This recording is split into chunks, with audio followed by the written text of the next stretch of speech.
Today is Halloween. Yay. Did you have like an office Halloween party?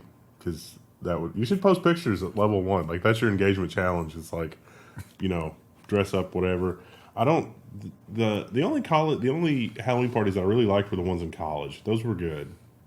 Otherwise, no. Did that have anything to do with all the girls dressing Yes. as sexy X? Yes. Whatever X could be, anything? Yeah, between all the girls at the party, you might have been able to get enough cloth for a handkerchief. Excuse you. I usually dressed up as a gypsy or a hippie. No Lord of the Rings? That works. No, that required money, and I didn't have money in college. I had no money, so I had to use clothes that I already owned. It really is amazing, though, because it's just a contest of who can be the sluttiest in college. Yeah, I was kind of And it's blown away when fantastic. I went to my first Halloween party because I was like, maybe I should be a cat. I could just wear leggings and a black t-shirt. And I was like, that's probably too, form-fitting, so I didn't do it. Got to the party and everyone's wearing like lingerie. I was like, oh, I totally could have been a cat. I wouldn't have even compared. It was so cold too. I was like, what, are you guys crazy? You got what? You got to make sacrifices. You're going to be the sexiest cat, the sexiest witch or whatever. I don't know what started that trend for Halloween, but it's not a bad thing. One girl did it and got insane amounts of attention, and then other girls were jealous of that attention. Well, I was gonna say, I think a lot of girls use it as sort of a pass. You know what I mean? It's like, oh, I can dress up whatever I want. Yeah, so exactly. I Right. think this is related to our first story in the girl is Bloomberg. Well, she got lots of attention. but I think another girl is Apple, and that girl's like Krista. That girl doesn't want attention. That girl wants to be left alone and not be maligned. And Amazon has also come out and said that this whole Bloomberg Chinese spy chip story thing is BS. So that's Jassy, Chief Jassy. I don't know. What was his first name? Andy Jassy, CEO, has said that Bloomberg got their story wrong. We did a special on the spy chip. We did that on Special report. Sunday of this week. So you should check that out and watch it because it's theoretically possible, but mostly the Bloomberg story has to be BS for a number of reasons. The idea of that is plausible, but the specifics that the article talks about, no. Well, last week we talked about that is the first time that Apple has ever called for a retraction in all of its years.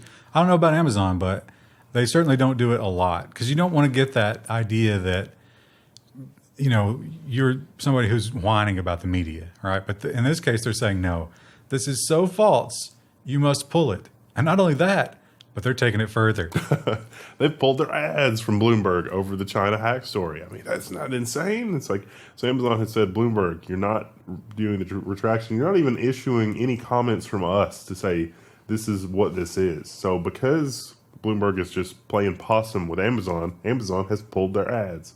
Apple has also barred Bloomberg from going to the iPad event. So there's getting a new iPad Pro that's blah, blah, blah. Who cares? But Apple, Bloomberg, not happening. And that probably hurts a little bit more, actually. I mean, it's not money, but everybody wants to go to the Apple event because that's guaranteed clicks. I don't want to go to the Apple The event. iPad event, I think that was normies. in mid-October. So it's probably already passed by now, but... Yeah, well, I mean, it happened after the Yeah, story. still after the story broke. So they were like, yeah, you're not. They talked about one other company that they wouldn't let come for a long. Maybe it was Gawker. I mean, it was like they wouldn't let them come for years, and finally they just let them back in. So who knows? Bloomberg might be out for the next couple of years. Yeah, it's, you think Apple is bitter? Like, what do you call it when they remember everything? Elephants. They're an elephant. No, I mean, it's like when it's like you remember every little mistake that somebody has made. You never forgive anybody for anything. Being a jerk? There's a word for that. I don't remember. I don't know. Sometimes that's called for. Well, not to be left out in the fake news category is Intel. There were several reports this week that said that Intel was abandoning their 10 nanometer, process because they've had some fabrication problems that's allowed the competition to get a leg up on them. 7 nanometer chips are in mass production for mobile at least. And so Intel has come out and said, no, we are not abandoning the 10 nanometer process. But I think from reading the stories and looking at everything online, I think both are true. I think that Intel is not really abandoning the 10 nanometer process, but it is shaking up things internally. And so like the group that's working on the 10 nanometer process, I think is being broken into like 3 different groups. And so the 10 nanometer process as they envisioned it probably is dead. But somebody at Intel hopefully, surely knows what's going on, maybe, possibly. Or not, as the case may be, because the whole Spectre and Meltdown thing, well, we've got some news on that as well. Last month was, or well, I guess it was this month. The big October update was real bad for Microsoft. It deleted some files, changed some settings. People weren't too happy about it. And maybe this one will get some goodwill back for them. So Windows 10 is going to do away with the Spectre patch from Intel, and they're going to go with Google's patch, the Return Trampoline, the Retpoline patch from Windows 10. And so this actually is disturbing on a number of levels. So Google came out with something that helps mitigate Spectre v2. Google is not doing... They don't really have a dog in that fight, do they? They're not doing CPU engineering. You mean to tell me that Intel, with its Intel, couldn't come up with something so clean and elegant? That's really horrifying about the nature of Meltdown and Spectre. Like, how does the company fail so spectacularly that Google's solution is cleaner and better than Intel's own solution? Because Intel knows what's going on in the black box of the microcode and everything else. Their engineers should be in a better position to solve that problem. How did Google do a better job? This patch, huh? They probably spied. You know, they used their data collection.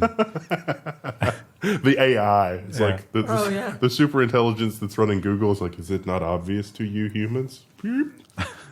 It's really like one line of code. Yeah. But it inserted its own flaw to be exploited later. It was like 2 lines of code. During the AI war. Well, we talked in our last episode, which if you haven't seen, you should go and watch. It's important that you see those stories about the right to repair and a rare win for the consumer in terms of right to repair. And now Motorola delivers another win. This is amazing. So Motorola becomes the first smartphone company to sell DIY repair kits to its customers. So Look at There it. you go. You get a little guitar pick, a little suction cup. you can take it apart and fix it. This is $80. I'm It just- looks like you could put one of these kits together with just like stuff in your garage. Yeah, how much are they charging for this? I missed it. I don't know. I think Did they it's mention a I think price it's different per phone. They're working directly with iFixit too, to sell the kits. It's going to be the Moto X, Z, G4, G5, and Droid Turbo 2 you're going to be able to get. Comes with tools and genuine Motorola replacement parts. This is how it's done. I'm sure it's overpriced. I'm sure it's a terrible deal, but Well, you also get videos. yeah. That, of course, you get those on YouTube probably. But hey, it's definitely a step up from Apple, who seizes stuff at the border and sues you. So And they probably won't ask you to like, favorite, and subscribe. They'll just be like, this is just a short video to tell you how to use this repair kit. I would love to see Motorola, like the LG G5 with the modular battery and the modular system. I would love to see Motorola, close the loop here and make a phone that has as modular of a design as the G5, plus the replacement parts and the replacement kits. We might finally see the era of miniaturized but standardized electronics. and we might also see Motorola go out of business because they're not getting those planned obsolescence dollars that all the other companies are. I don't. But if people adopt it in a big way, then maybe that could offset that. I don't know. How cool would it be though? It's like I'm running this, ancient, like the shittiest phone panel imaginable, but I've just swapped in the new 7 nanometer CPU because that's all I really needed. Except the normies are never going to do it. They're going to buy iPhones because that's what they think's cool. And yeah. Well, you know what else the normies seem to be getting into all of a sudden, shocking a lot of people, are those electric cars. Now I want all the upvotes for this because Tesla shares have soared on a surprise third quarter profit that beats Wall Street expectations. But if you look at the graph, it actually makes perfect sense. I mean, Elon Musk said that we're going to turn a profit just as soon as the Model 3 enters, like the production ramps up. And all of the costs and expenses and negative cash flow in Tesla are from ramping up manufacturing. But once you've got the manufacturing lines going, then you start collecting money, the actual money from all the stuff that you're making. And so once you've made 10 or 15,000 cars and you're producing another 5,000, whatever, you can start to make money really, really super quickly. And that's what happened here. Yeah, he did say there were a lot of people who thought that he was going to have to borrow more money because of the cash burn, but he said no. that's the last time we have to do that because we're going to make money. Everybody's like, hey, you're not going to make money. Well, they made a little bit of money. If you look at the graph, it looks like it was exactly like what he said, where it's like we did the first model and they made a tiny little bit of money on the first model, but he took all the profits and reinvested it into the next model, and then took all those profits and reinvested it into the next model. And the amount of spend and the amount of profit, increased at each step of the way. So cool. Good for him, I guess. Yay. I wonder if the people that shorted the stock are going to go insane, because it actually really is legit nearing like $420 a share. I hope, if they're smart, they got out when they got those huge gains. But one thing, so there, what the call was, this was the conference call, that revealed all this. It did not go without some drama. He was asked who is going to replace him, because this is his last conference call. He's not going to be the chairman anymore. Oh, right. Well, So he declined to answer that question. In fact, ignored it. So, not a subject he likes to talk about. Well, in the last episode, we talked about, should Twitter ban certain accounts, right? If people are saying things that Twitter doesn't agree with, is it okay for them to ban people? Well, turns out there's a Twitter that doesn't ban anybody. And, yeah. PayPal has banned Gab following Pittsburgh shooting. So Gab is a social network like Twitter, but you can just post anything. And actually, they had a lot of really terrible things that they had posted themselves. But then I went back looking for that, and they had deleted a bunch of stuff. So this is just a terrible mess. I don't think Gab's hands are clean here, but PayPal is like, oh no, we're not gonna let them be a customer of ours. Well, but this goes back to the whole thing where it's like, can you hold the forum responsible for the individual? Yeah. Yeah. But this is so if you're not familiar, there was a guy who shot up a synagogue, and he was apparently very anti-Semitic in his gabs. So that's why he did it. It was a hate crime, it seems like. And He was banned from Twitter. He went to Gab. right. So, but I always ask the question, do you think it would have, shouldn't we know about these guys? Actually, I think some lawmaker had reported this guy and his tweets. I was like, oh my God, somebody needs to do something about this guy. Somebody's got to keep an eye on him. Yeah. So if you take that away and these people don't have a forum, then does that make them any less crazy? The answer is no. Yeah, But- they just don't have a place to spout it anymore. And there's also such a double standard, because when you talk about the mass shootings, especially the school shootings, it's almost always people who want attention.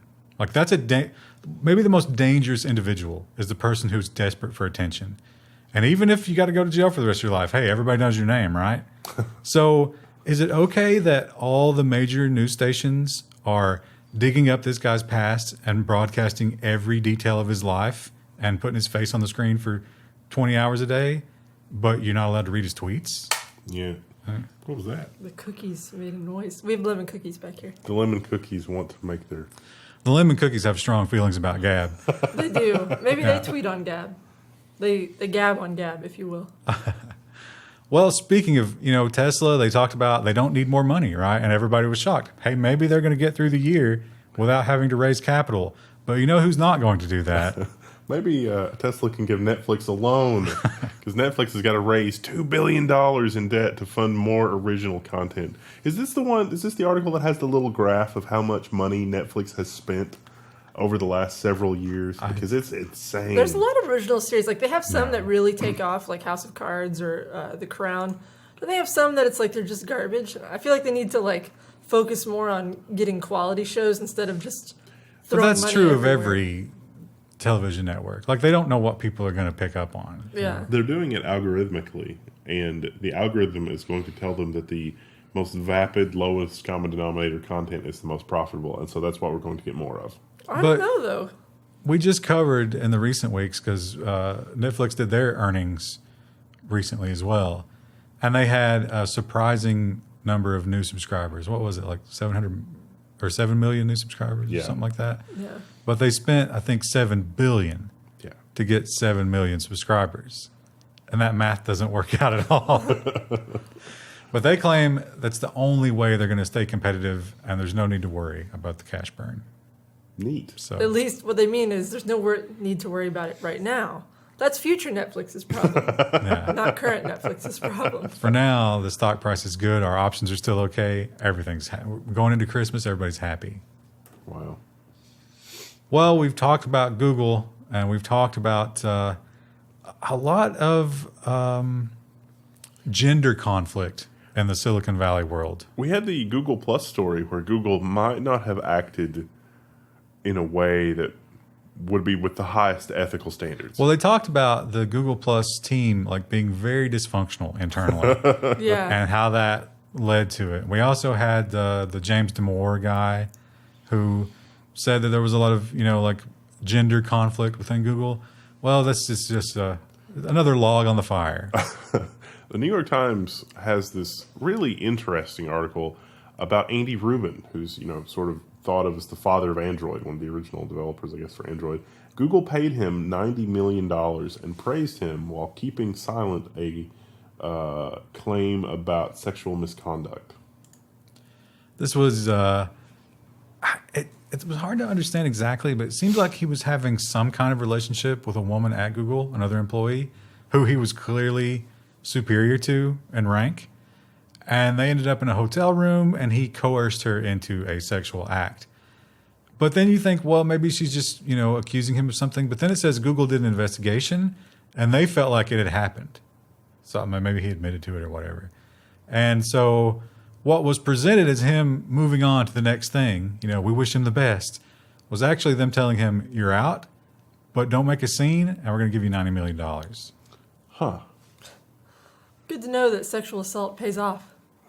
I don't know if it was assault per se. Per se. Maybe coercion. I don't know. I guess people draw the line in different places there, but certainly not something this young lady was happy about after the fact. It will be magical, I promise. No.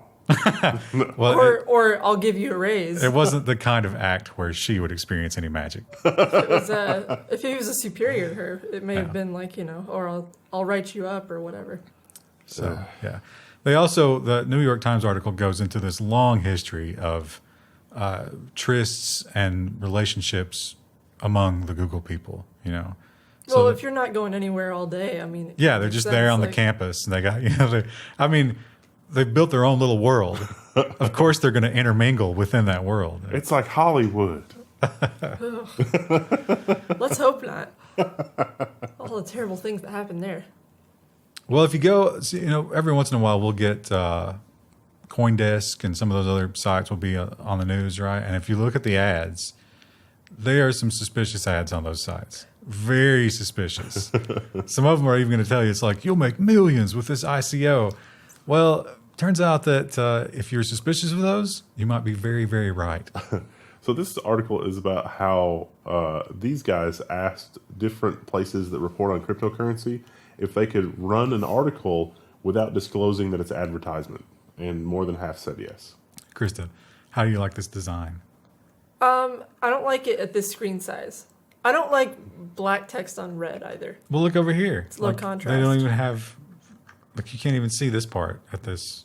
They need The some screen size. breakpoints. What's it look like in desktop? We're not interested in anybody that has less than 1080p resolution reading our stuff. Yeah, This is a really bizarre design. it's not great. But the idea here is this guy had worked on some crypto sites, and he would constantly get emails, and they were like, hey, this is kind of an ad, but we'd like you to treat it as if it weren't. And here's some money. And he would always turn them down. But he was like, I wonder how many take it. So they did a little sting investigation. The answer was half. Neat. So it's like tech YouTubers then. We would never take money from sponsors. Where's all of our MSI? We don't even do pre-rolls, although we might start doing pre-rolls just for funsies. Just for funsies. Also For money. Munsies. Yeah. Munsies. Munsies, like Dendies, Mundies. Oh, I have made another catastrophic failure in the order alignment. This Oh. clearly should have gone right after I thought we moved this one. Did we not? I don't know. I thought I did. But anyway, I couldn't have just one good Tesla story right. It's No, unacceptable for Ryan. The guys that upvoted the Tesla stuff, they've already stopped watching. It's fine. They've already retweeted this episode of the news. They're running nude through the yard in elation. They're outside hugging their Tesla. Also nude. Well, it turns out the Department of Justice is looking into. So we had the 420 tweet, right? Yeah, the funding secured. Well, that's settled, right? But they're now saying when he was talking about the numbers of Model 3s that were coming off the line, he might have been lying about that too. So the FBI is investigating. Also, something you're not allowed to lie about on Twitter. As it turns out. But you got to think. What will they take away from him this time? Well, that's a good question. And also, the funding secured thing seems like, in my mind at least, far more serious. Yeah. So could this punishment, I mean, if it's going to be less, then it's like, okay, is it going to be 10 million this time? I'm pretty sure that the White House press secretary has tweeted worse lies. Well, every politician has tweeted worse lies. I mean, it's one thing to hurt some short sellers. It's another thing to start a war. But at the same time, there's rules, and he should have to follow the rules. But I'd be surprised if that ends up being anything too serious. On this week's episode of How Bad Is Bing Really? Well, we've moved into security. It's pretty bad, as it turns out. And it's sad that... Surprisingly bad. Yeah, it's sad that this... Like, usually security is something that happens by mistake or maliciousness. This seems like it's just... Apathy? Just stupidity. Or, maybe they don't care. Maybe they saw it and they were like, that's kind of funny. Surely this is fixed by the time you're watching this. But it was not fixed when we were recording this, which was days after this article No, I was think written. actually they have fixed it already. Bing is publishing. Bing is pushing malware when you search for Chrome. So it turns out you can buy an ad for Google.com and you don't actually have to direct traffic to Google.com. So if somebody searches for Google Chrome, one of the advertisers is advertising malicious links, so that it's like, oh yeah, I can download Chrome and it will go to this Google whatever. It was GoogleOnline2018.com, which is going to infect the crap out of your machine. right? What a ridiculous, URL. It's like the only one that Google probably didn't already own. Now Firefox and Chrome both were like, hey, this site's not legit. But Edge, But they also Bing? didn't serve the ad. So only Bing's ad platform lets you spoof the URL. That's funny. Yeah. Got to diversify. That's a feature, not a bug. Yeah, so if you go and if you have a new computer and you're like, oh, I need to download Firefox or Chrome. Which is the only thing that you're going to use it for, right? That's the only time that you're going to launch a browser that launches Bing. I mean, that actually, Google used to not verify the URL or whatever, because it was a big deal. Because if you had brand X and you own brand Y, you could advertise for brand X and send the traffic to brand Y. That was actually handy. Well, Handy. that's Also kind of unethical, but that's an interesting lead-in, because let's say that you were going to post some nude photos of your wife. as one does. You might not want to put your real email address on that account, right? But you might need to password recover. So you might set up a real email address on the back end for your account, but use your throwaway email for people who want to ask for more nudes of your wife. But then a problem occurs. A hack on 8 adult website exposes oodles of intimate user data. I'll say, make sure you read that whole thing. Oodles. That's a technical term. And if you're wondering how much is an oodle, well, it's less than 98 megabytes. It has to be actually divisible. Like 98 megabyte has to be divisible by an oodle because there's more than one, right? Anything more than that is called a kit and caboodle of intimate user data. Well, Angel's Wife Lovers was a site that this happened to. And sure enough, all those real email addresses got out there, which means that those nude wives could now be tied to Facebook accounts and Twitter accounts and LinkedIn accounts. Oh. Yeah. Oh, the Bitcoin emails have just gotten a lot, like the Bitcoin ransom emails where it's like, I got a video of you doing terrible things. Send me Bitcoin. This is going to be great because they're going to really have stuff now. Now, that's not the only site. I'm just going to run through these. Goodbye to our monetization if you're playing the drinking game. How about Asian Sex for You? That's the number 4 and the letter U. You should switch to the, so that when the reviewer is reviewing this, it's like, we are quoting Ars Technica. Yeah. Jesus Christ. Ars Technica. Asian Sex for You, BBW Sex for You, Indian Sex for You, Nude Africa. Why not for you? Why does that one just nude Africa? Well, it's for everybody. Nude Latins, nude men, and wife poster.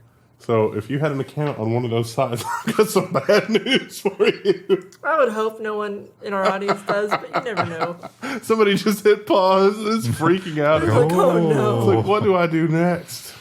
They pointed out this was not dissimilar to the Ashley Madison hack. Although 98 megs, this is just text information, so that's a lot. You but mean Noodle, right? That's pretty small in terms of leaks. Yeah, I don't know. I mean, that's a lot of people, though. Because, I mean, the collected works of Shakespeare is only like a megabyte. Not even. And that doesn't even have any nudes in it. Well, here's some good news if you're an iPhone user, but bad news if you're a state or local municipality who's just spent hundreds of thousands of dollars. Apple just killed the GrayKey iPhone passcode hack. Now, we've covered the GrayKey a bunch on this show. It's the thing that, law enforcement uses to break into an iPhone. Well, Apple figured out what they were doing and has closed that loophole, or so they tell us. It used some kind of loophole that let it try the numeric password as many times as it wanted and not time out. And it seems like that would probably be pretty easy to fix. It was kind of a long time for them to figure that out, though. Yeah, well, got to wonder how hard they were working on that.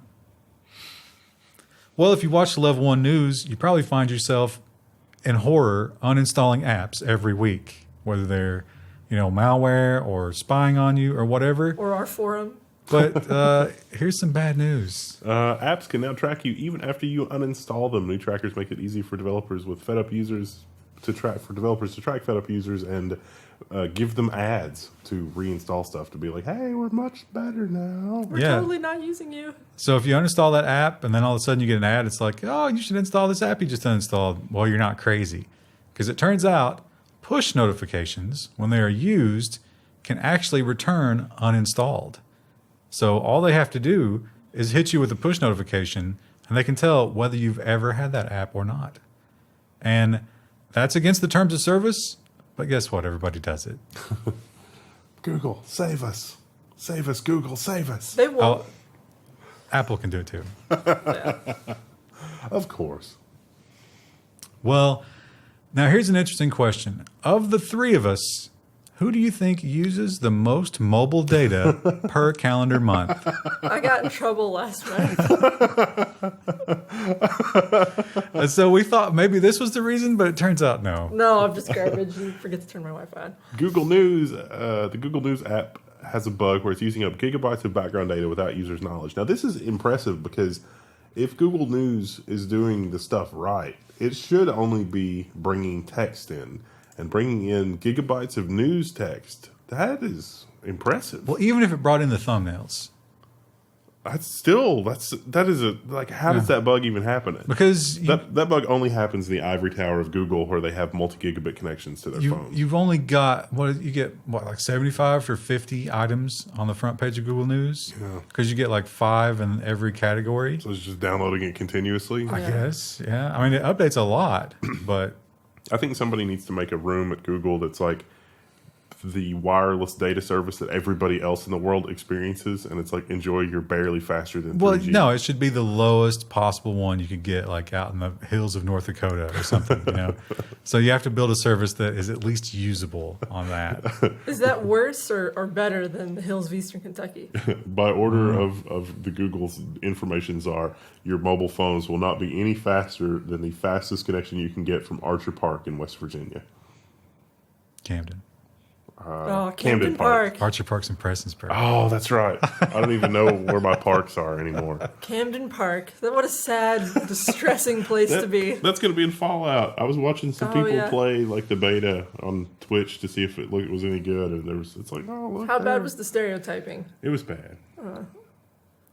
Well, every week or almost every week, we get the old Amazon unsecured bucket. You put something online, you don't set a password, and it's embarrassing. It affects a lot of different kinds of businesses. Usually they're places that you've never heard of, but they might be subcontractors. But in this case, adult website. Yeah, something like that. But some businesses, It's just completely unacceptable. And this is such a case. An ISP left corporate passwords, keys, and all its data exposed on the internet. The ISP, called Pocket INET, left 73 gigabytes of customer information and all sorts of craziness just on the internet for anybody to see. So if you were a customer of this ISP, you might want to switch ISPs. Where is this place? Where is that ISP located? Let's find out. I don't recall. It is Washington. I suppose that's the state. Yeah. So yeah, they had not only all of the keys and the passwords, but the physical layout of the equipment. So everything that you could ever want in order to take these people down was right there for everybody to see. And they didn't deny it. They were like, thanks for showing us this. We're going to try to work harder. Security. We're going to do more than the bare minimum. And not to be outdone, Germany has their own version. There's a company in Germany that makes spyware for the government, and they left their customer and victim data online for everybody. So the government's like, hey, spy on these people. It's like, okay, here you go. That's a lose-lose situation for everybody involved. Let's upload that to Amazon, because why not? Well, it's legal, which seems wrong, but it is legal for these kinds of companies to hack once they get that government contract. So this is, it's not white hat. What would you call that when it's an evil government who's making it legal for you to do that? I was going to say red hat, but it's not red hat. Blood, red for blood? No, red is in like communist or, Well, Germany's not communist. State hacks you. I don't know. But yeah, State hacks for you. they just left it all online. So all the sensitive information, and that's useless now to the government, right? I mean, because it's been exposed. So. Speaking of red hat, IBM bought them, but we're going to cover that next week. And as more details emerge. Yeah. Speaking of reasons that you might go to Red Hat. New Windows 0 Day bug helps delete any file and an exploit's available. So yeah, this was in one of the more obscure Windows services, but you can overwrite files, which, like if you overwrite the correct DLL, Windows might look for that DLL in a user-controlled folder, and then all of a sudden you've taken over the machine. So this is actually a really dangerous vulnerability. So the problem is it overwrites a log file. You're able to set where to write the log file, and you can choose any file in the system. There's no permission. Oops. That's a problem. A little bit. They did talk about how it would be very difficult to use this maliciously. It would be a lot of work, but for some people, that's just a challenge. TechSpot's got a great article on, so they did a lot of research on apps. And it's like, hey, it seems like a lot of apps are harvesting data. Just how bad is this? The quotation here is out of control. I think that's accurate. Google and Facebook are the biggest beneficiaries is the subtitle. Yeah, so it's funny because it's like, well, they're harvesting this data, but how are they monetizing it? What are they doing with it? Well, it turns out Google and data are happy to buy it. More than happy. And because almost all apps these days are free, that's how they're monetizing them. So you get those free apps, that's the price you're paying. They are tracking everything they possibly can. No segue. I thought maybe you guys would have something to add. I had nothing else. I was like looking at the next article. Well, this is one with a tiny title, so I was having to squint. Have you guys heard of Cathay Pacific? That is an airline. I'd never heard of them before, but bad news, they've also been hacked. 9.4 million people. If you fly in the Pacific region, got some bad news. All your passport number, your date of birth, your nationality, name, everything somebody needs to steal your identity, it's gone. Gone forever. Government ID, which I guess is like their social security number. Yeah, or whatever for the particular government. And I think some credit cards were in there too. Not everybody, not all 9.4 million had credit cards, but some of them did. And this is another situation where they're like, yep, sorry, our bad. My bad, dog. We'll try to help you. We'll try to help you fix it. Just in case you Linux users were super smug about Windows 10 overwriting files and logs and stuff, we got some bad news for you, too. Bad week. X.org has basically exactly the same bug. If you start X.org and you tell it that you want to create a log file anywhere, it's like, okay, sounds good. And it totally will. So you can overwrite the password file and then log in as root. I might have confused the two. Good job. The other one might not have been the log file. But it was very similar. It was overwriting files arbitrarily. Yeah. So, yeah, they just, again, all you have to do is run a command that writes a log file. Oops. And you can write wherever you want. And they actually were able to, like one guy was like, hey, pretty sure I could use this exploit with like 2 lines of code to do this other one. And then the next reply was like, I can do it in 1. To one up each other. As one does with Linux. Yeah. The really, really just amazing thing about this is that it's been there for forever and nobody's caught it, 1. But 2, you junior admins that install the GUI on your servers, this is why you don't do that. Ooh. Sick Calling burn. people out. And on that same server, you might have some Python libraries installed. Bad news. Yeah, don't mistype Django. Well, they fixed it, but 12 malicious Python libraries have been found and removed from the Python package repository. Most of them were squatters on misspellings of Django. They had, here we go. Diango, Jago, Dajngo, and Django. So if you accidentally installed one of those, bad news. You're probably mining cryptocurrency, or you may have some malware that's... Well, no, it was one Trojan. of those, it was a clipboard attack. There were several. Yeah, it detected your key and then swapped it out for their key. Yeah, so and there was also one variant of that installed a backdoor, so that's bad. Well, we are able to predict a lot of the times which stories are going to generate Downvotes? Engagement, any kind of engagement. And Also true, though. this one is definitely going to be one of those. System D. The D in System D stands for damn it. I would agree with that. A nasty DHCP v6 packet can own a vulnerable Linux box. Okay, so... That's kind of a mouthful, isn't it? Yeah. What happened is if you have a computer on a network segment and you send it a DHCP v6 router advertisement, it will try to get a DHCP v6 IP address from the router. But if it's malformed, you can cause System D to crash, or in a worst case scenario, execute arbitrary remote code. Thanks, System D. If you don't have IPv6 turned on, you're all right.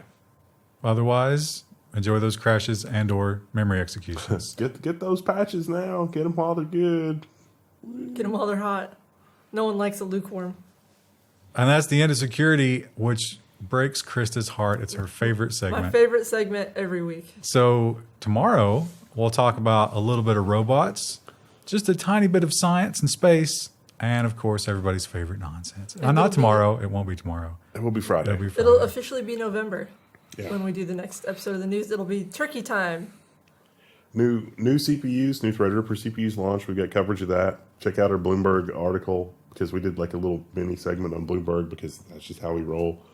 Join our Patreon, because that's what we do mostly. So I don't know. We haven't done a podcast this month. We're going to do one. We've got to do a Oh, podcast. that's right. That comes out soon. So maybe we Yeah. can have a record-setting month next month to get the bonus podcast. Ooh. Well, we certainly don't have time for a bonus podcast this month. It's a good thing they didn't give us They extra didn't give money. us extra. Yeah, we have to do just the 19 map. All right. Happy Halloween. Bye. You're too old for it.